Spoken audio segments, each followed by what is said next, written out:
It's your daily dose of Donna, second show of the day. It is still Monday, January 27th, but I just saw this article and I ran to my computer because I said, I haven't even listened to the voicemail. I didn't even want to listen to it. I wanted a blind reaction straight with you guys, straight with my dosers. So I ran over to YouTube and I said, we're recording this. We're going to do a live listen together with you guys. We need to listen to this revealing voicemail that was just announced on Daily Mail today. Oh my God, this is this is wild, wild. And I'm so happy that I didn't have anything going on. So many of you guys are just joining. Welcome to the show. A very, very special breaking news episode. Where is my breaking news banner? If you guys are home, make your sound breaking news. Yes, Brian Friedman is working overtime. As you guys remember earlier today on the show, I mentioned people were saying there's a third gag order. And I was like, I don't know, but I just released a TikTok and an Instagram reel this morning that there is a third gag order that they released this morning. Blake Lively's team saying that over the weekend, Brian Friedman's team was sending out some really, really concerning information to Daily Mail and to People Magazine, and they believe that they're still working on the smear campaign, et cetera, et cetera. However, sure enough, look at what's happening today, just now. Like I told you, I haven't even listened. You guys are going to hear my live listens to it on Daily Mail. Bam. Let's look at it together. Justin Baldoni. I thought it was AI when I first listened to his voice. This is real. Justin Baldoni's voicemail that he left for Blake Lively after they filmed the rooftop scene. I have no idea context. I have no idea what. I don't know what this is about, but I am dying. If you are into this drama like I am, whew, turn off your telenovelas. Turn off the stories. Days of Our Lives. Who are you? Let's listen to this together. First of all, I'm going to pull up Daily Mail. This is what the article says when you open up Daily Mail. Front cover. It's not even just on the showbiz page. It is front cover, dailymail.com. It says exclusive. Justin Baldoni's emotional 2 a.m. voicemail to Blake Lively, shedding light on feud over film's famous rooftop scene. Wait, so if Justin Baldoni left the voicemail, is it possible that Blake released this? Like I said, I have not listened to any of this yet. So I have no idea what this is going to share with us. I cannot imagine. Someone just said the VM just made me feel gross. Oh no, I am freaking out. I need to know. I'm just going to read what it says. It says it's one of the most damning revelations to emerge in the messy It Ends With Us saga so far. Blake Lively appearing to threaten co-star Justin Baldoni by comparing herself to Game of Thrones character Khaleesi and referring to Ryan Reynolds and Bessie Taylor Swift as her dragons. Now Daily Mail has obtained exclusive audio which sheds further light on the feud, which arose when Lively made changes to the rooftop scene in the romantic drama film, not all of which were met with unqualified praise. Text messages included, Okay, we need to just listen, right? We need to stop talking and just listen. That's hard for me to stop talking and just listen. All right. Oh, I'm nervous. Okay. I don't need an advertisement. Everyone breathe. I'm sure some of you guys have listened to it already, so you guys probably know. Everyone, welcome. We already almost have 600 people in here. You guys are all crazy like me. I love how we've found our people. Oh my God. Oh my God. Okay, let's listen. The advertisement's almost over. Here we go. 2 a.m. 2 a.m. Oh, it's a voice note. Hey, Blake. It is 2 in the morning. Hopefully this does not wake you up. Whew. Wow. There's so much I want to say to you, and I hope that we can FaceTime or see each other in person soon and get to talk more. But I'm just going to send you a few thoughts, and hopefully it's not going to be more than a few minutes, but that I don't have the best track record. I don't think either one of us have the best track record for our voice memos. I want to start with an apology. Man, reading the second part of your message, my heart sank, and I'm really sorry. I for sure fell short, and you worked really hard on that, and the way you framed it, and how that made you feel. I just want to say thank you for sharing that with me. That takes a lot of trust and vulnerability, and I feel really grateful that you feel safe enough to tell me that that's how you feel and share that with me. And I'm really sorry. I f***ed up. That is a fail on my part. One thing you should know about me is I will admit and apologize when I fail. I am far from perfect. I'm a very flawed man, as my wife will attest. And and I'm gonna up. I'm gonna say the wrong thing. I'm gonna put my foot in my mouth. I'm gonna you off probably, but I will always apologize and find my way back to center. That is one thing I can assure you of. And I'm sorry I made you feel that way. That must have felt terrible. And I will for sure do better. That was not my best weekend, and I should have given it more time. And damn right, you got great friends if that's how you felt and they knew that. And we should all have friends like that, aside from the fact that they're two of the most creative people on the planet. The three of you guys together is unbelievable.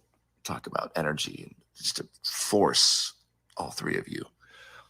But I just wanted you to know that I didn't need that, because it's really good and it's going to make the movie sing, like you said. And I'm excited to go through the whole movie with you. I'm just excited to spend time with you. I'm excited to be in your sphere and your presence, and for us to share creative juices together, although that sounds terrible. I think, and you and I have been trying to build a relationship, which I think we've done successfully. I mean, here we are talking like this, me into my phone at 2 a.m, but largely via text and voice note. And I will be honest with you, that is not my biggest strength. I love being with people and being in somebody's space and being face to face. And I feel like that's where I excel, and definitely fallen short at times in our text and voice note exchanges, because there's so much to communicate and there's so much happening. And all that to say, I'm just really looking forward to spending time together. And I think that's going to really go a long way for our chemistry, which I believe is there and has been there from the start. So I was so damn excited when you wanted to do this film. I felt it in the room when we met. And yeah, I think it does come from the both of us being so fucking hardworking and having a vision and not settling. And I'm excited to have a creative partner in that with you. And it's just really exciting. There's so much more to say. There's so much I want to say. And there's one thing that I do need to say, which is I am so sorry you have been through what you've been through with these other filmmakers and producers, or whoever the people were that you worked with. It just me off. Those heads that I'm just still kind of blown away that this is the industry that we're in, and that you've experienced that as a woman. And I know I don't need to say it, but that's not at all going to be, or will be, and hopefully it's not been the experience with me.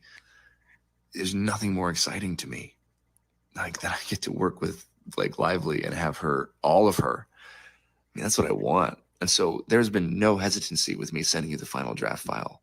I am totally fine with that. The only reason I didn't send it today was because I was trying to implement and add your notes into my working draft, which is already like I'm all over that draft right now. So there's a whole bunch of new stars that are going to be collated pages.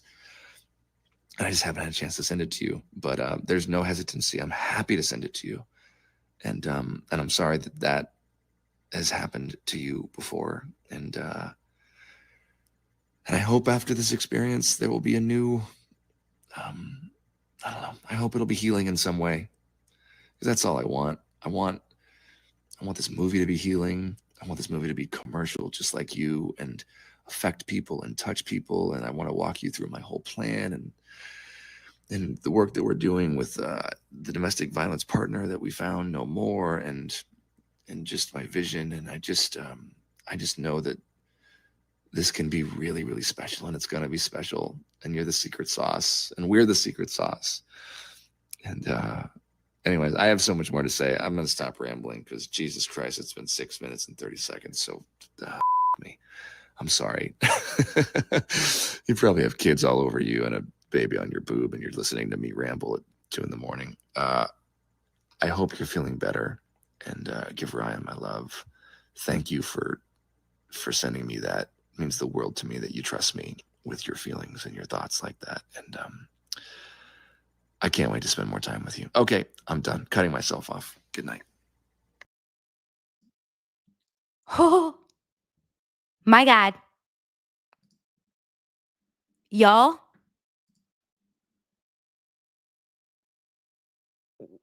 Whoa.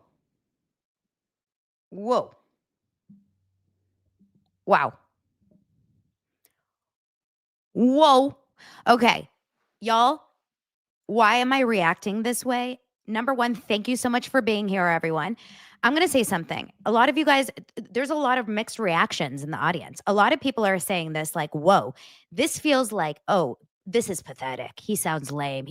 No, he's an actor and he's a director and he's an artist. Let me just tell you something about these people.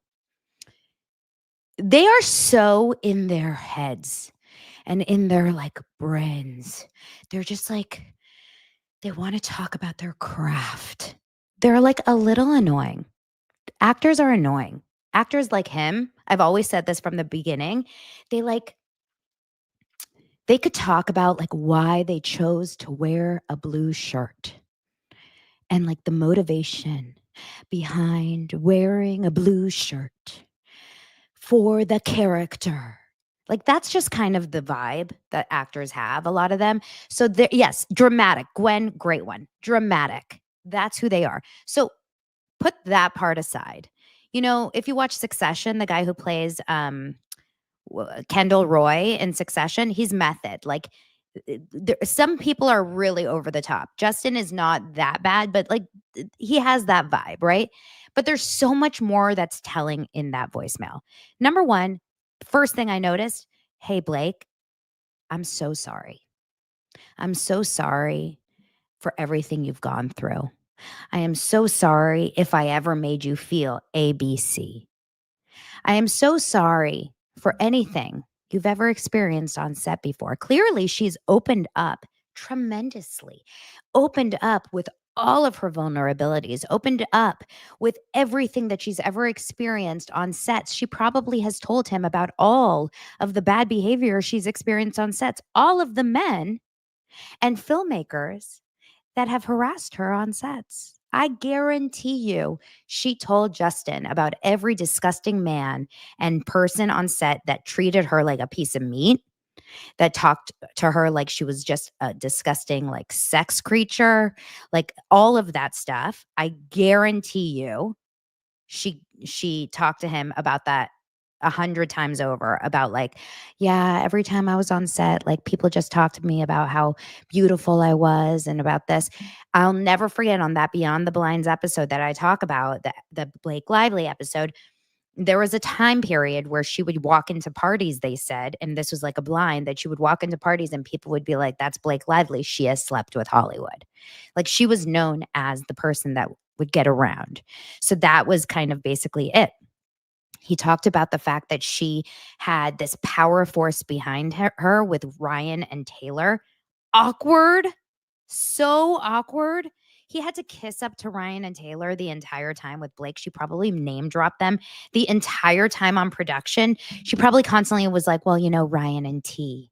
Ryan and Tay, Ryan and Tay Tay, Ryan and Swift, constantly. And I said earlier on today's show about how annoying that is that Taylor Swift had even a say in casting. She's not a producer. She has nothing to do with this movie. The fact that she even had a say is so annoying. Even Ryan's not a producer. He shouldn't have had a say at all. Then, so many other things. Okay. Then the last part where he said, I should stop. It's late. You're probably feeding your baby. Give my love to Ryan. You guys, a couple of you are it's interesting. A lot of you guys are, well, it's half of you are feeling gross about it. I think it's completely the opposite. This shows to me that this guy is nothing but like exactly what we assumed he was. Just like a cheesy, kind, spiritual, lovey-dovey, cares about the wanting to appease her, wanting to make her happy.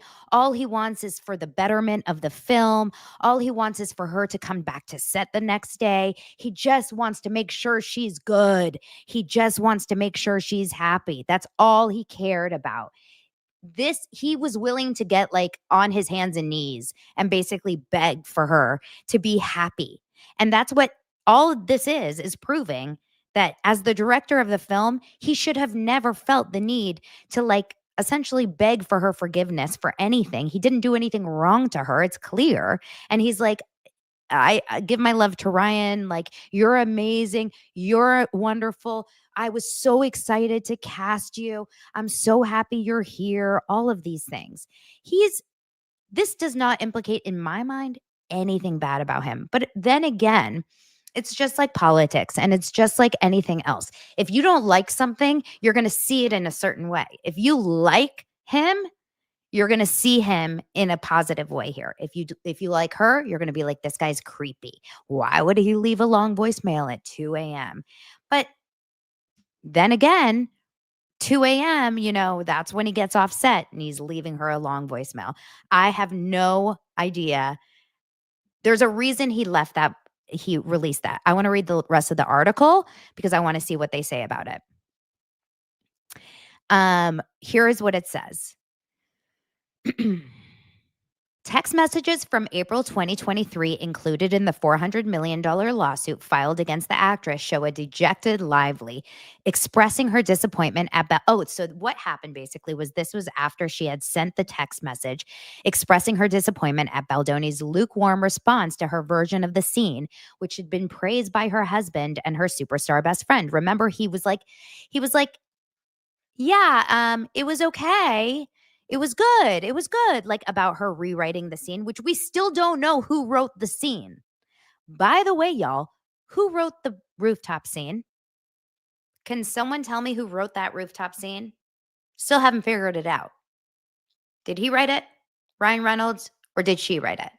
Because she says she wrote it in those text messages, but then when she was on the red carpet, she's like, Ryan wrote it. Very confused by that. So you guys all seem to think it's Ryan, but she was claiming in her text messages that she wrote it. So there's a part of me that thinks maybe she wrote it and then she wanted to give him the credit, but I have no idea. So she says, so it says that text messages expressed her disappointment at his lukewarm response to the version of the scene, which had been praised by Ryan and Taylor Swift. The spat saw her go silent for several days. By the way, bringing up my girl, Mel Robbins. Mel Robbins just had a post yesterday, which was talking about when your friends ghost you, when they go silent completely and they don't talk to you, it's all that shows is the most emotional immaturity. And clearly she did that. She went silent. She ghosted him. It's like, okay, if you say, you know what, I just need a minute. Give me a day, or like, I'll talk to you tomorrow. Like, I need a break. But she just completely ghosted and didn't talk to him. So that's interesting. The spat saw her go silent for several days until Baldoni felt obliged to send her a text message saying he liked her pages and noting that he would felt He would have felt that without Ryan and Taylor, according to the complaint. Lively would then respond with a lengthy text that said, "They also know I'm not always good at making sure I'm seen and utilized for fear of threatening egos or fear of affecting the ease of the process. They don't give a shit about that. And because of that, everyone listens to them with immense respect and enthusiasm. So I guess I have to stop worrying about people liking me." The Khaleesi text. And that's when Baldoni replied with this. So you guys have to remember, this is where this long voice note came in. After the Khaleesi text, Baldoni responded with this. How embarrassing. She sent the Khaleesi text and he had to grovel to her. This is what kind of environment this girl set up for this movie. He's like, "Here we go. Khaleesi, I'm going in. I'm going in, Khaleesi." Listen, is it cringy? Yeah. Is it embarrassing for him? Absolutely. Is he a harasser or an abuser or a sexual predator? Not in the least. This proves that he was groveling and concerned and scared of her. This does not prove that he had power over her and he was like, "I'm going to take you down and like show you my porn." You know what I mean? To me, this just proves that he was like definitely on the power play. She had the power. That's all this proves. He was groveling, he was scared of her, and she was like looking down on him at the top of her dragon den. That's the thing. So, and he says this in the audio message. He says, "We should all have friends like that." Damn right, you got great friends, he says. Poor guy. He probably had to suffer through every single Taylor Swift song this last year. And you know what? Poor Baldoni, because his daughter probably loves Taylor Swift. Like his daughter probably like walks around singing Taylor Swift and he's like, "No, no more Taylor in this house." He probably was like, "Taylor Swift is not allowed in the Baldoni household." He says we should all have friends like that, aside from the fact that there are two of the most creative people on the planet. The three of you guys together is unbelievable. Talk about energy, force, all three of you. And then he says, but he reiterates he did not need their names to be raised over the changes to the scene, and instead goes on to praise the glamorous blonde. He said, "I just want you to know I didn't need that. It's really good and it's going to make the movie sing, like you said, and I'm excited to go through the whole movie with you." He's basically like, stop bringing up Ryan and Taylor to get your point across. You're good enough. I don't need you, you know?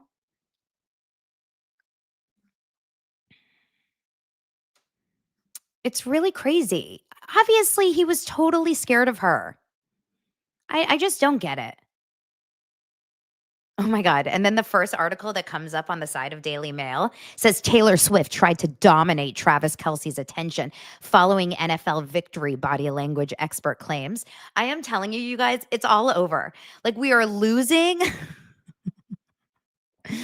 This is crazy. I have to share my screen with you. Daily Mail is like pitting Taylor Swift and Blake Lively. Like they're all going down. Look at this. You have a picture of Blake Lively and Taylor Swift next to each other here. And then this article right here says Taylor Swift tried to dominate Travis Kelce's attention. Like it's all going down for Taylor. Taylor Swift is like the next one going down. It's like Hugh Jackman, Taylor Swift. Oh my God. I'm sorry, Blake. Stop. Stop while you're ahead. Well, don't stop too soon because I'm loving the drama. But that's why she's doing gag order, gag order, gag order. Like, stop talking because everything you're saying is making us look horrible.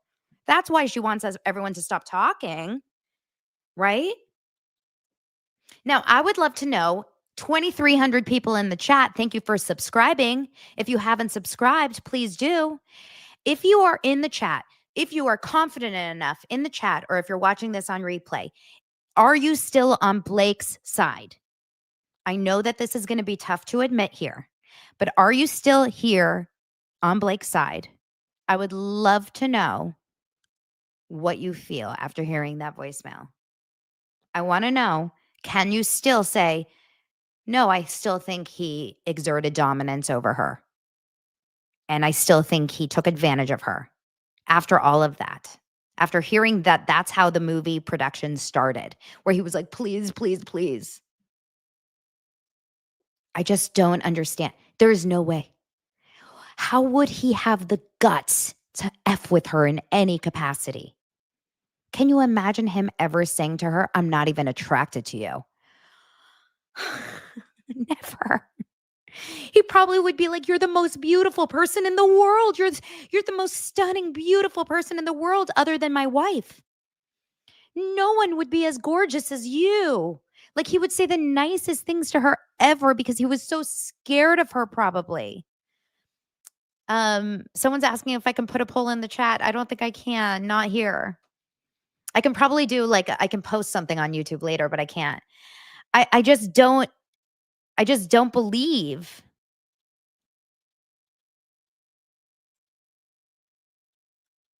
I just don't understand how anyone can turn that. Like, I just don't understand. Haley says, thank you so much for the super chat. The man that left that message wouldn't SH her. It's possible that it would. Like, it's possible that he would, but not with all the evidence that we're seeing. If it was just that message, yeah, maybe. But like, we're stacking all this evidence. How many more things can we see? Like, how many more pieces of evidence that we can see? Yes, but Ness brings up a really good point here. Some Blake people, some Blake stans will see this audio as evidence, just as they saw the dancing scene as evidence. Just like I said, when you are a believer of something, just say politics, right? When you are a believer of someone's side and you are so hardcore a believer of that, you will fight tooth and nail to see whatever they see or whatever they see as that side. Or if you are a huge fan of a reality star, if you're a huge fan of it's the black and gold versus blue and white dress again, that's all you see. You cannot see different. It's that whole Rashomon thing or whatever. I'm saying it wrong. Remember, I'm not a person. Someone asked something about, wait, everyone's saying two. Oh, one team Blake or two team Justin. And everyone is saying two. Yeah. Thank you guys. You're doing your own little poll in the audience. I believe it. I appreciate the Rashomon theory. So do I think it's going to go to trial? I just recorded Dave Neal's show just now, right before this. It'll air tomorrow, and we were talking about it. Do I think it's going to go to trial? If he continue, it's very possible that Brian Friedman is releasing all of this just to get them to settle because he doesn't want to go to trial. Maybe he feels like going to trial is actually more dangerous for the whole thing.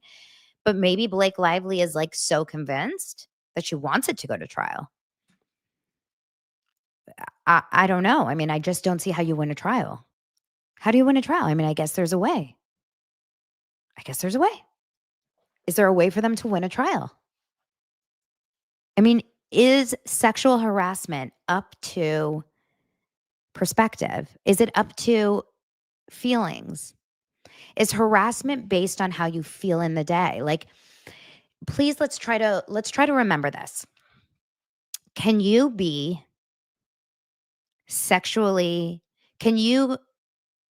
get charged for sexual harassment based on I feel harassed? Does that make sense? Like, if I can say, no, I definitely feel harassed, can that be charged as harassment? Versus that is an actual harassment. Like, is there a line in the sand? That's what I question. A lot of you guys are saying no, doesn't work like that. I feel harassed every single day, so no.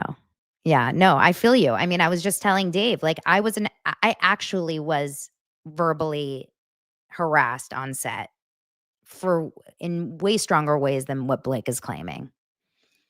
And I'm not minimizing her claims. I'm just saying there's like such a spectrum, right? Someone said something earlier that I wanted to pull up really fast, a comment that I wanted to pull up about him being afraid. And I think it's an interesting question. And you guys are leaving so many fast comments. Okay, Elise. Elise says, okay, you have to understand where he's coming from. He is not afraid. He is a humanist. He is trying to support her because he believes in systemic sexism. So all women need his support. Okay, yes, I don't think he's afraid physically, like literally of her, but he is afraid of the movie not getting made. That's what I mean. He is afraid of the movie falling apart. He's desperate to get this movie made. You can hear it in his voice. He is so obsessed and passionate over this film. He's been working on it at this point for like 4 or 5 years, and he optioned it in 2019. And this is a passion of his, and he's passionate about the mission and the like the result of the film. He wants the message of the film to be released. And so, yes, I don't think he's afraid of her. I think he's afraid of the film falling apart.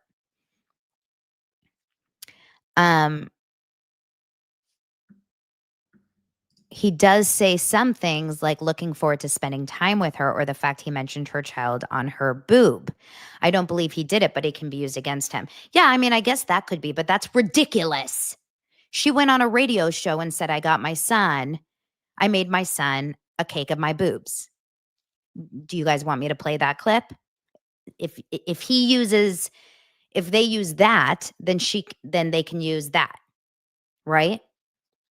He said, you probably have a baby on your boob. So he can then say, well, you went on a radio show and said, I made my son a cake of my boob.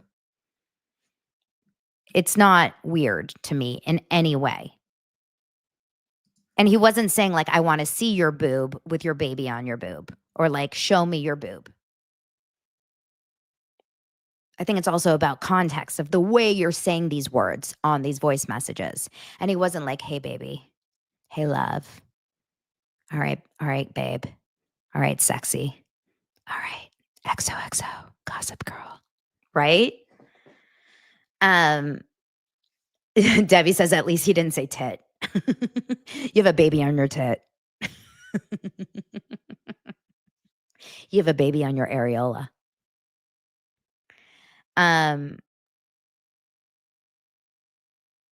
Yeah. It's interesting. Someone just said, I mean, your comments are flying, but someone just said, if anything, the way that he said boob just feels very, very comfortable, the way that he talks with her. Like, yeah, I guarantee you guys, they had a very calm, friendly relationship. I mean, it's clear they did. Exactly. Alexandra said she grabbed her husband's butt cheeks on the red carpet. She's not shy. She's not. Yeah. Baby on your bazoongas. She said, you got a baby on your titties. This will be very interesting to see what happens. I cannot believe that just got released. Thank you. It's Christmas in January. Book Lover says, what do you think her smoking gun could be?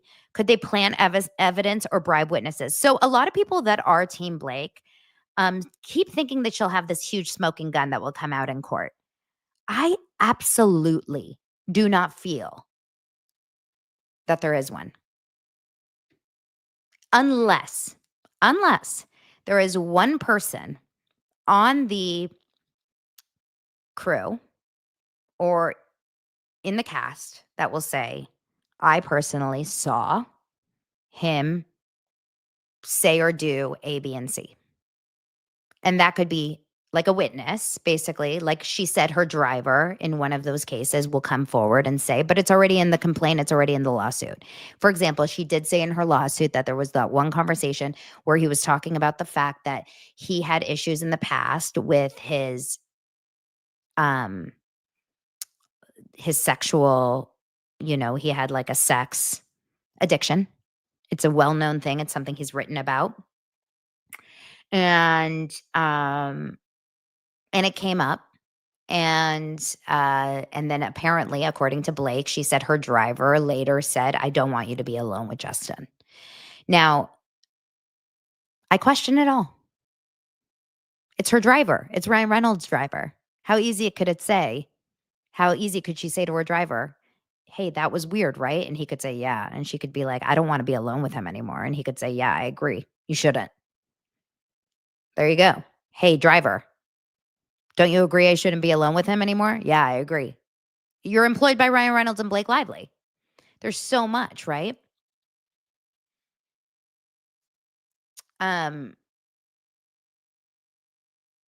This is an exact example what I was saying in my story or in my videos a few weeks ago about mistaking kindness for weakness.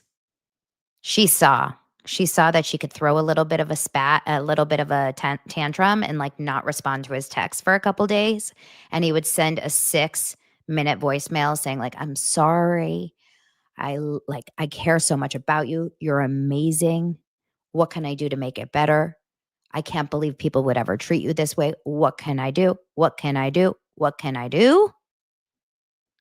And then she said, when they were about to put out this complaint, this guy's not fighting back. He's going to apologize. He's going to be like, I am so sorry. I can't believe I ever made you uncomfortable. I would never want to make you uncomfortable. I am so apologetic that I would ever put Blake in that position. I am so sorry. I'm so sorry. I'm so sorry. I'm so sorry. And he was like, F that. I'm not so sorry anymore. She's literally, as Pamela says, she's fafoing. Fafo. She's the definition of fafo. You guys, I want to hang out with you all day, but I have to go get my kids. What is this? I just want to dose all day. Daily double dose of Donna. All right, you guys. I will see you tomorrow unless something crazy. Please, another voicemail come out tonight. I will never not come back for you guys. I'll literally be in the middle of driving my kids to gymnastics class and be like, gotta go live on YouTube. The driver was Ryan Reynolds. This is the best. Christelle says the driver was probably Ryan Reynolds, like in disguise. He had one of those like glasses with a big nose and a mustache. And he was like, excuse me, Blake, you cannot ever be alone with that creepy man in the back seat.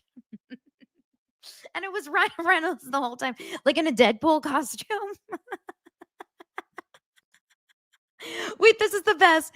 Michelle says Drive Pool. Where is it? Drive Pool. His name was Drive Pool.